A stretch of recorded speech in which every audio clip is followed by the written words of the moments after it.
Sir ನಾನು ದೇವ್ರನ್ನ ನಂಬ್ತೀನಿ. ಹ್ಞೂ ಅದು ಪ್ರಮುಖವಾಗಿ ಧರ್ಮಸ್ಥಳ ಮಂಜುನಾಥನ ತುಂಬ ನಂಬ್ತೀನಿ ನನಗೆ. ಹ್ಞೂ ನಾನು ಮದುವೆ ಆಗಿದೆ ಆ ಧರ್ಮಸ್ಥಳ ಮಂಜುನಾಥನ ಮುಂದೆ ಸರ್. ಓಕೆ. ಯಾವಾಗ ಸರ್ ಮದುವೆ ಆಗಿದ್ದು ಏಜ್ ಇದು? 2000ನೇ ಇಸ್ವಿಲಿ ಓ.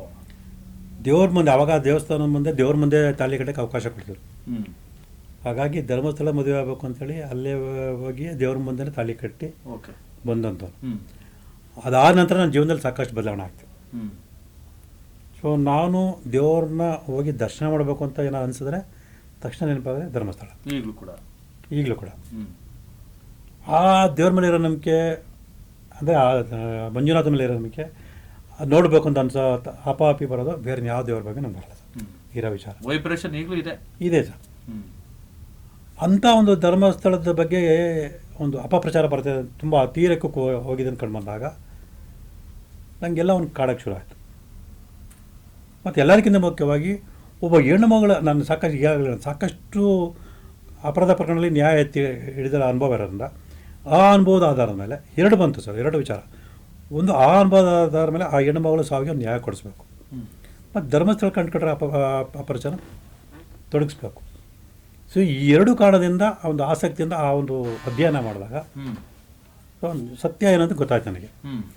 ಆ ಸತ್ಯನ ತಿಳಿಸೋ ನಿಟ್ಟಿನಲ್ಲಿ ನಾನು ಹೋರಾಟ ಮಾಡಿದೆ.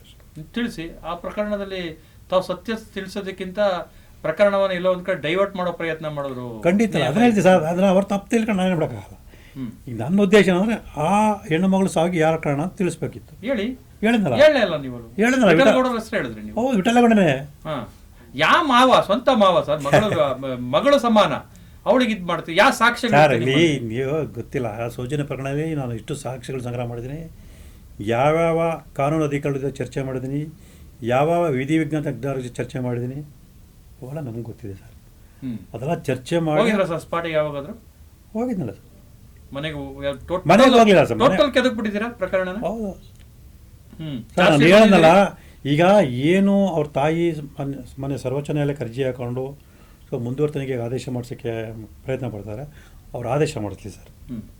ಆ ತನಿಖಾಧಿಕಾರಿ ಮುಂದೆ ನನ್ನೆಲ್ಲ ಸಾಕ್ಷಿಗಳನ್ನು ಇಟ್ಟು ನಾನು ಏನು ಹೇಳಿದ್ದೀನಿ ಅದು ನಿಜ ಅಂತ ನಾನು ಸಾಬೀತುಪಡಿಸಲಿಲ್ಲ ಅಂದರೆ ಏನು ಮಾಡ್ತೀರ ಹೇಳಿ? ಈ ಮೂಲಕ ನಾನು ಹೋರಾಟನ ನಿಲ್ಲಿಸ್ಬಿಡ್ತೀನಿ ಸರ್.